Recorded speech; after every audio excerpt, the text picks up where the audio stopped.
బైబిల్లో చూడండి, ఒక బాబు వస్తారు చూడండి. ఆ బాబు ఎలా ఉన్నాడు చూడండి. చెప్పండి, బాబు చేతికి ఏమని చెప్పండి? బైబిల్ ఉంది. ఈ బాబు ఎవరంటే జ్ఞానము గల కుమారుడు. చెప్పండి, ఎవరంట? జ్ఞానుల సహవాసము చేయవాడు. చూడండి, ఇప్పుడు ఇతనితో ఉన్న వాళ్ళందరూ ఎట్లా మారిపోయారు చూడండి. చూడండి,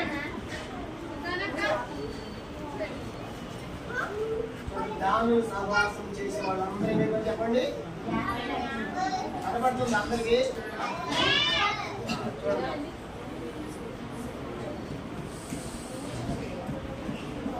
జ్ఞానుల సహవాసం చేసే వాళ్ళందరూ ఎట్లా మారిపోయారు చెప్పండి?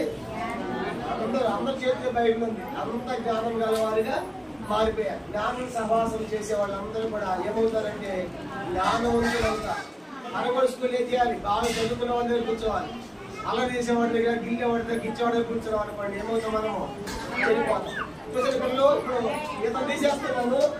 నెక్స్ట్ ఇతను చూడండి, ఎవరు ఎట్లా ఉన్నాడు? బట్టి సోమరి వాడు. చెప్పండి, ఎట్లా ఉన్నాడు చెప్పండి? సోమరి వాడు. ఇప్పుడు సోమరులు సహవాసం చేశారనుకోండి, అందరూ ఎట్లా మారిపోతారు తెలుసా? చూడండి, అందరూ ఏమైతే చూడండి, ఇప్పుడు సోమరులు సహవాసం చేసిన వాళ్ళందరూ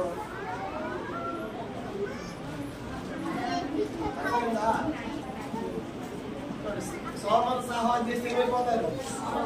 సోమరి వాళ్ళు అయిపోతారు. ఇందాకేమో చూసారా, సోమరులు సహవాసం చేశారనుకోండి, అందరూ సోమరు అయిపోతారు. అందుకే స్కూల్ ఇచ్చేవాళ్ళు, వెళ్ళేవాళ్ళ దగ్గర, లాస్ట్ వాళ్ళ దగ్గర ఉండకూడదు. కానీ మనం ఎవరితో సహాయం చేయాలి చెప్పండి? సోమరు. ఎవరు కావాలి మనకి? ఎవరు కావాలి మనకి? జ్ఞానం గలవాడు. ఎందుకంటే జ్ఞానం గలవాడు చేస్తే అందరూ ఎట్లా మారిపోయారు చూడండి. అర్థమైపోయిందా? చూసారా చూసారా కనుక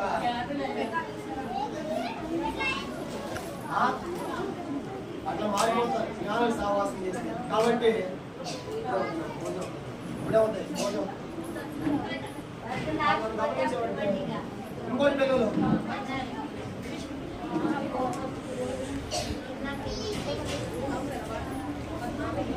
పిల్లలు అందరూ చూడండి, ఆ చేతిలో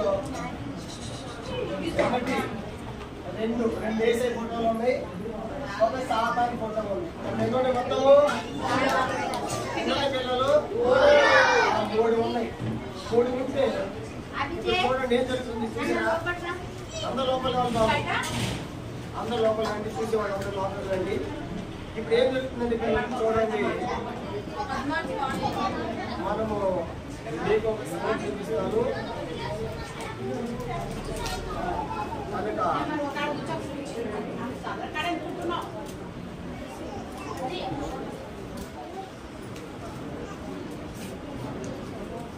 చూడండి పిల్లలు, దీంట్లో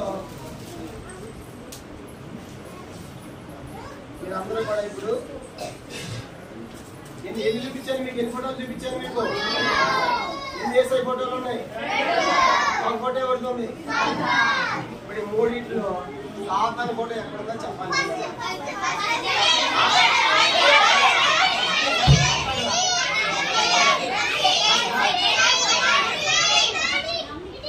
ఏసై ఫోటో ఉంది.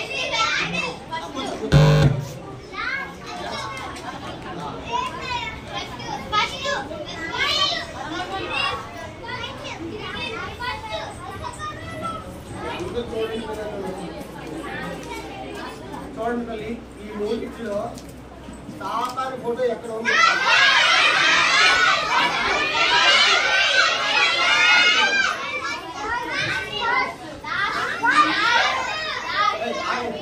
మీరంతా కన్ఫ్యూజ్ అయిపోతున్నారు కానీ పిల్లలు చూడండి, మీరంతా కన్ఫ్యూజ్ అయిపోతున్నారు కాబట్టి ఒక ఏసై ఫోటో తీసేద్దాము. కనుక ఇప్పుడు ఈ రెండింటి ఎక్కడ ఉంది చెప్పండి? మీరు 3 కన్ఫ్యూజ్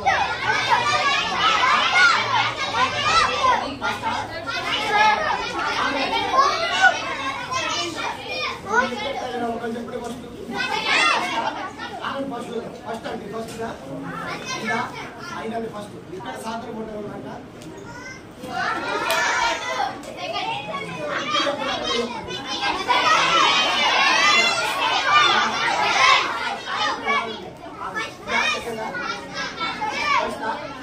ఫస్ట్ అండి, ఫస్ట్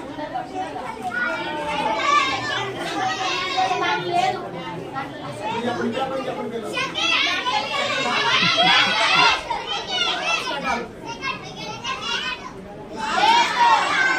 సాధన ఏమైపోయాడు?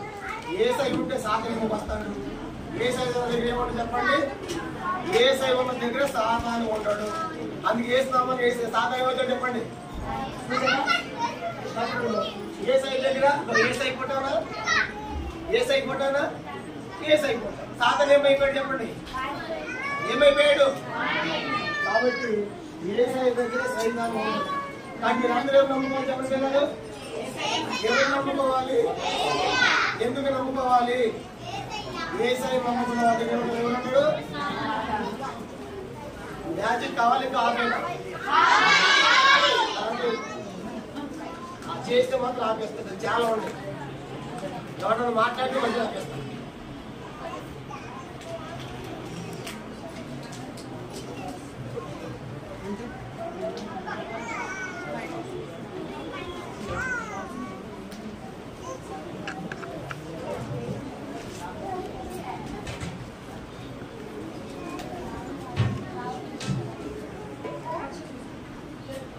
ఇదేంటి పిల్లలు? My church. ఏం చెప్పండి? చర్చ్.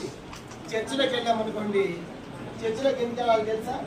చర్చిలోకి వెళ్తే ఏం చెప్తారంటే, చర్చిలోకి ఎంత చెప్పండి, మరణ గురించి చెప్తారు. అందరికి మనం సహాయం చేయాలి, అందరికి మనం దయ చూపించాలని మరణ గురించి చెప్తారు. ఇంకా చర్చికి వెళ్తే ఏమొచ్చింది తెలుసా పిల్లలు? సంతోషం వచ్చింది. అందుకే మనం చర్చికి వెళ్ళాలి. తర్వాత ఇంకా చర్చికి వెళ్తే ఏమొచ్చింది తెలుసా పిల్లలు? సమాధానం వచ్చింది. అందుకే చర్చికి వెళ్ళాలి సమాధానం పొందాలంటే. తర్వాత ఇంకా చర్చికి వెళ్తే ఏమైంది తెలుసా పిల్లలు? ఆ ప్రేమ, తనకి ప్రేమ గురించి తెలుసుకుందాం. అందరూ ప్రేమిస్తాం. యేసయ్య చెప్పాడు, దీని వల్ల నీ పొరుగు వారిని ప్రేమించండి. ఇప్పుడు అవన్నీ నేర్చుకుంటే చర్చికి చూడండి, దేశం అనేటువంటి ఒక వ్యక్తి వచ్చాడు. ఎవరు వచ్చాడు? దేశంతో వచ్చాడు కాదు, దేశంతో వచ్చే చూడండి పిల్లలు ఎట్లా మారిపోయాడంటే, ఆ వ్యక్తి దేశంతో వచ్చిన పిల్లలు దేశంతో వచ్చాడు కదా, అబ్బా ప్రేమగా మారిపోయాడు. ఏమైపోయాడు? ప్రేమగా మారిపోయాడు. నెక్స్ట్ మరొక వ్యక్తి చర్చికి అసూయతో వచ్చాడు. ఎట్లా వచ్చింది చెప్పండి? అసూయతో వచ్చాడు పిల్లలు. చూడండి, అసూయతో వస్తే ఏమైపోయాడంటే, చూడండి అసూయతో వచ్చినటువంటి వ్యక్తి ఏమైపోతున్నాడంటే నెక్స్ట్ సమాధానంగా మారిపోయాడు. ఏమైపోయాడు? తర్వాత దుఃఖంతో ఉన్నటువంటి వ్యక్తి చర్చికి వచ్చాడు. పిల్లలు చాలా దుఃఖంతో బాధతో వచ్చాడు. కనుక అందరూ చూడాలి పిల్లలు, అందరూ చూడాలి. దుఃఖంతో ఉన్నటువంటి వ్యక్తి చర్చికి వస్తే ఎట్లా మారిపోయాడు తెలుసు? ఆ వ్యక్తి సంతోషంగా మారిపోయాడు పిల్లలు. నెక్స్ట్ కోపంతో ఉన్నటువంటి వ్యక్తి చర్చికి వచ్చాడు. కోపంతో, చాలా మంది కోపం ఉంటుంది. కనుక కోపం ఉన్నటువంటి వాళ్ళు చర్చికి వస్తే ఏమైపోయారు తెలుసు చెప్పండి పిల్లలు? ఆ కోపంతో ఉన్నటువంటి వాళ్ళు చర్చికి వస్తే కోపం అంతా కూడా పోయి చూడండి కరుణిగా మారిపోయారు. కరుణిగా మారిపోయారు. ఇప్పుడు చర్చిలోకి వచ్చింది ఎవరు చెప్పండి? కోపము, ద్వేషము, అసూయ, ఇంకా వేరే వాళ్ళు ఏమైపోయారు? ఏమైపోయారు? వాళ్ళంతా మారిపోయారు. ఏమైపోయారు చెప్పండి? కరుణిగా మారిపోయారు. వాళ్ళ కోపం పోయింది కనుక ప్రేమతో వచ్చారు, సంతోషంగా మారిపోయారు, సమాధానంగా మారిపోయారు. కనుక యేసయ్య చర్చిలోకి వచ్చేటువంటి వారిని, ఈ చర్చికి వచ్చేటువంటి వారిని యేసయ్య ఏం చేస్తారు చెప్పండి? అలాగే మార్చగలరు. ఏ కోపం ఏది ఎక్కడ ఉంది? కోపం, అసలు ఎక్కడ ఉంది? పగ ఎక్కడ ఉంది? అన్ని కూడా. అందుకే మీరంతా చర్చికి వస్తారా? మరి వస్తారా?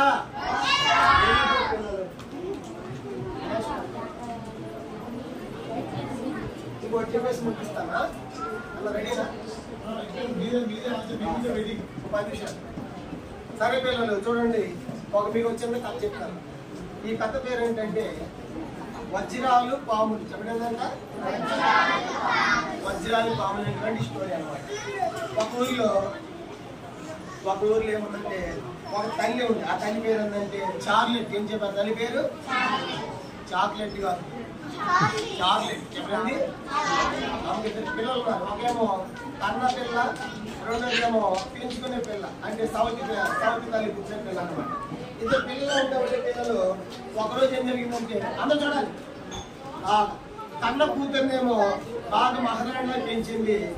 ఆ తర్వాత సవతి కూతురునేమో ఏం చేసేది, ఎప్పుడు కూడా పనులు చేపిస్తా ఉండేది, కనుక కష్టపడిన పనులు చేపిస్తా ఉండేది పిల్లలు. అట్లా చేస్తా ఉన్నప్పుడు ఒకరోజు ఏం చేసిందంటే ఈ యొక్క తల్లి పనులు చేపించింది కదా సవతి కూతురుతో. ఆ పిల్లల్ని పిలిచి ఏమే ఆ చెరువు దగ్గరికి నీళ్ళు తీసుకెళ్ళకు అని చెప్పింది. చాలా దూరం పోయి ఆమె ఏం చేయాలంటే ఆ చెరువు దగ్గరికి వెళ్ళి ఏం తీసుకొస్తా ఉండేది చెప్పండి, నీళ్ళు తీసుకొస్తా ఉండేది పిల్లలు. తెస్తా ఉంటే ఒకరోజు ఆ చెరువు దగ్గరికి వెళ్ళిపోయింది. చెరువు దగ్గరికి వెళ్తే ఒక పండు ముసలమ్మ రుద్రాలు ఉంది. అమ్మ అమ్మ నాకు కొంచెం తాగడానికి నీళ్ళు ఇస్తావా అని అడిగింది. ఎవరిని? ఈ యొక్క పని చేసేటువంటి అమ్మాయిని. చెప్పలేదంట పెంచుకున్న అమ్మాయి నీళ్ళ కోసం వచ్చింది కదా.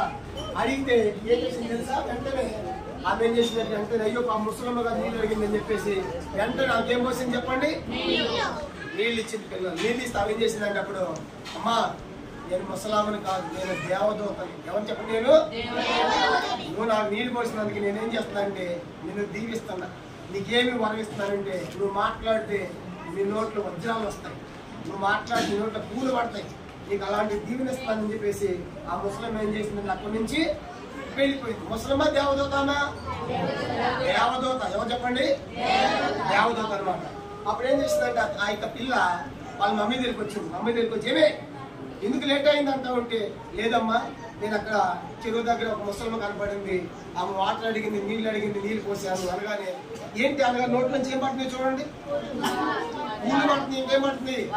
వజ్రాలు పడుతుంది. ఏంటి నోట్ల పూలంటే వజ్రాలు ఏంటి అనగానే నేను ఆ ముసలమ్మకి సహాయం చేసినందుకు ఆ ముసలమ్మ కాదంట దేవ, ఆ ముసలమ్మ నన్ను దీవించింది కాబట్టి నా నోట్లన్నీ ఏమొస్తున్నాయి, వజ్రాలు పూలే పడతారు. కానీ వెంటనే కండ పూతుంది కదా, ఏమే నువ్వురా అని చెప్పేసి ఆమె పిలిచి నువ్వు కూడా చెరువు దగ్గరికి వెళ్ళు, అక్కడ ఎవరు ఉంటారబ్బా, చెరువు దగ్గర ఉన్నారు. ఆ ఒక ముసలమ్మ ఉంది, ఆ నువ్వు కూడా ఏమైపోయి అంటే చెప్పండి, ఆ నీళ్ళు పోతే నీ నోట్లో కూడా ఏమొస్తాయని కూడా వజ్రాలు వస్తాయి, పూలు వస్తాయని చెప్పగానే ఆ కన్న కూతురు బిందు తీసుకుంది, ఆ చెరువు దగ్గరికి పోతా ఉంది. చెరువు దగ్గరికి పోతా ఉన్నప్పుడు పిల్లలు ఆ చెరువు దగ్గర ఒక అందమైన చక్కటి స్త్రీ కనబడింది. కనబడి ఏం చేసింది తెలుసా, అమ్మాట కొంచెం వాటర్ ఇస్తా ఉంటా ఉంటే ఏ పో నీకెందుకు వాటర్ అని చెప్పేసి ఆమె వాటర్ పోయలేదు.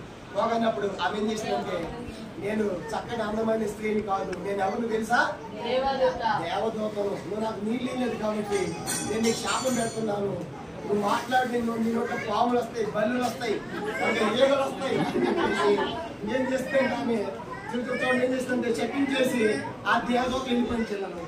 వెళ్ళిపోగానే వాళ్ళ ఇంటికి వచ్చేసింది. ఇంటికి వచ్చి వాళ్ళ మమ్మీతో మాట్లాడుతూ ఉంది.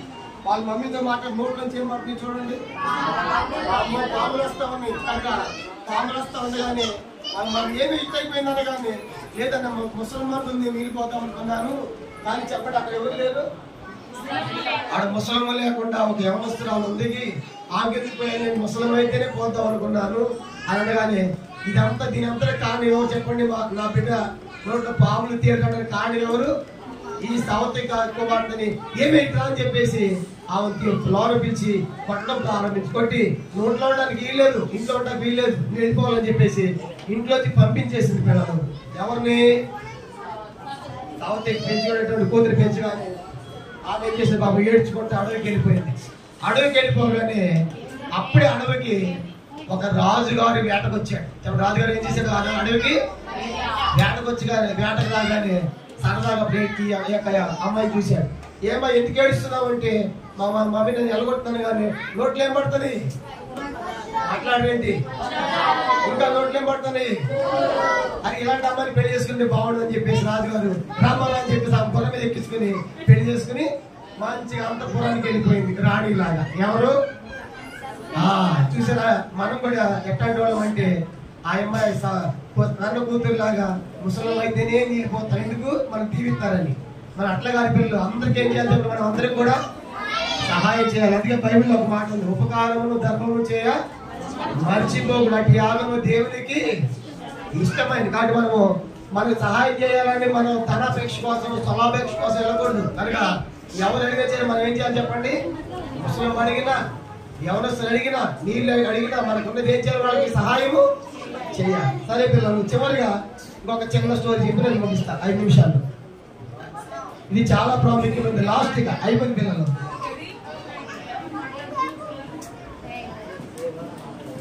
అదే 10 నిమిషాలు. చూడండి పిల్లలు, ఇక్కడ ఒక వ్యక్తి మనకు కనబడుతున్నాడు. ఆ వ్యక్తి పేరు ఏంటంటే, ఇంకా ఇలాంటివి చాలా ఉన్నాయి. ఇప్పుడు చెప్పే కదా, చూపించిన స్టోరీలు నా దగ్గర 20 దాకా ఉన్నాయి. మీకు కొన్ని చెప్పాను, మిగతావన్నీ సండే స్కూల్కి వస్తే చెప్తాను. వస్తారా? ఎప్పుడు? ప్రతి ఆదివారం. ఓకేనా? అవన్నీ టైం లేదు కాబట్టి నేను చెప్పట్లా. సరే వీళ్ళు చూడండి, ఇక్కడ ఒక రాజ్ కుమార్ అనేటువంటి ఒక బాబు కనబడుతున్నాడు. రాజ్ కుమార్ అంటే అర్థం ఏంటంటే రాజు యొక్క కుమారుడు అని అర్థం. రాజ్ కుమార్ అర్థం ఏంటి? రాజు యొక్క కుమారుడు.